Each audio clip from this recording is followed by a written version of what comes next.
and our home. Tingnan mo. Forward amidships is the main hatchway leading below decks, where you may see how we lived and worked on the high seas. The galley, captain and crew's quarters are open.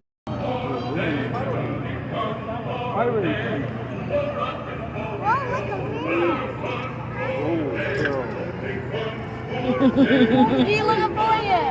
Darling! 제가 리더 너무 이쁘니 넘기. Kaya nga. Oh.